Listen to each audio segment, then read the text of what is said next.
চলতি ভাষায় আমরা প্রায় প্রত্যেকেই মল মাস নামক একটি মাসের কথা শুনেছি, কিন্তু এই মল মাস আসলে কি, এর ধর্মীয় গুরুত্বই বা কতটা, এটাই আজকের ভিডিওতে আমরা জেনে নেব। সকলকে অনুরোধ রইল ভিডিওটি স্কিপ না করে প্রথম থেকে শেষ পর্যন্ত দেখার জন্য।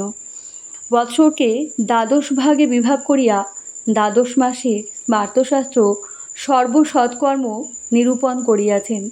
বর্ণাশ্রমগত সমস্ত কর্মই যখন দ্বাদশ মাসে বিভক্ত হইল, তখন অধিমাস কর্মহীন মাস হইয়া গেল। অধিমাসে কোনো সৎকর্ম নাই। চান্দ্রমাস ও সৌরমাসের মিল রাখিবার জন্য ৩২ মাসে একটি করিয়া মাস বাদ দিতে হয়। সেই মাসটির নাম অধিমাস। স্মার্তগণ অধিমাসকে মলমাস বলিয়া পরিত্যাগ করিয়াছেন। মলিম্লুচ, মলিন মাস ইত্যাদি নাম দিয়া অধিমাসকে ঘৃণিত বলিয়া ব্যাখ্যা করিয়াছেন। কিন্তু ভগবান শ্রীকৃষ্ণ, ভগবান পুরুষোত্তম, তিনি বলিলেন এই মাসটি পুরুষোত্তম মাস, অর্থাৎ ভগবান নিজে এই মাসের অধিপতি হইলেন। তাই এই মাসে প্রত্যেক সনাতনীদের ব্রত করা উচিত, হবিষ্যান্ন গ্রহণ করা উচিত, ভগবানের উদ্দেশ্যে দীপদান করা উচিত। আগামী 16ই মে শনিবার থেকে শুরু হচ্ছে পুরুষোত্তম মাস, পুরুষোত্তম ব্রত।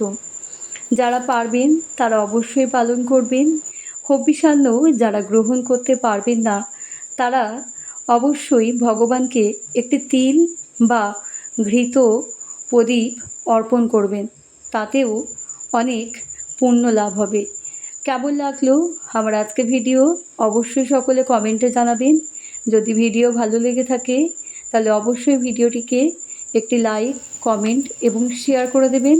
আপনাদের একটি কমেন্ট আমাকে নতুন নতুন ভিডিও বানাতে এগিয়ে যেতে সাহায্য করবে। দেখা হবে আবারও এমন কোনো নতুন ভিডিও নিয়ে সকলের সাথে।